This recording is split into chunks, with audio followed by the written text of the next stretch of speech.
ಕಲ್ಲೇಶ್ವರ, ಸಮಯಕ್ಕೆ ತಕ್ಕ ಸಂಗಮೇಶ್ವರ, ಅನುಕೂಲಕ್ಕೆ ತಕ್ಕ ಅರ್ಕೇಶ್ವರ, ನಿತ್ಯ ಕಲ್ಯಾಣ, ಹಸಿರು ತೋರಣ, ಕಿಶೋರಿ ಕಲ್ಯಾಣ, ಸ್ಮಶಾನ ರುದ್ರ ಸ್ವಾಮಿ ಕಲ್ಯಾಣ, ಪಾರ್ವತಿ ಪರಮೇಶ್ವರ, ಗಜಪತಿ ಗರ್ವಭಂಗ, ಸ್ಮಶಾನ ರುದ್ರ ಸ್ವಾಮೀಜಿ ಕಿ, ಸ್ಮಶಾನ ರುದ್ರ ಸ್ವಾಮೀಜಿ ಕಿ.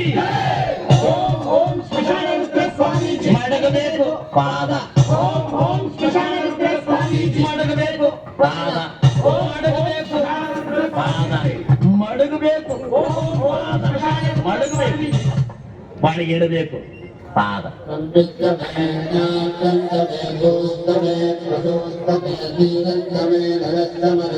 ದಕ್ಷಿಣ ಆಯ್ತಲ್ಲ, ತಾವುಗಳು ಹೊರಡ್ಬೋದು. ಈಗ ಸ್ವಾಮಿಗಳ ಬಾಯಿಂದ ನಾಲ್ಕು ಮಾತು ಕೇಳ್ಬೇಕು.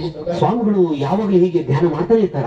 ಒಂದೊಂದ್ಸಲ ಬೆಳ್ಳಂಬೆಳಿಗ್ಗೆ ಕೂತ್ಕೊಂಡ್ಬಿಡ್ತಾರೆ, ಎಲ್ಲ ಅಂತ ಅಲ್ಲೇ ಕೂತ್ಕೊಂಡ್ಬಿಡ್ತಾರೆ. ಒಂದೊಂದ್ಸಾರಿ ಧ್ಯಾನಕ್ಕೆ ಕೌಟ್ರಿಗೆ ಹಂಗೋಗಿ ಹಿಂಗ್ ಬಂದ್ಬಿಡ್ತಾರೆ. ಸ್ವಾಮಿಗಳಿಗೆ ಸ್ವಲ್ಪ ಹಣ್ಣು ತಂದಿದ್ದೀವಿ, ಕೊಡ್ಬೋದಾ? ಇವರು ಹಣ್ಣು ಹಂಗೂ ತಿನ್ನೋದಿಲ್ಲ.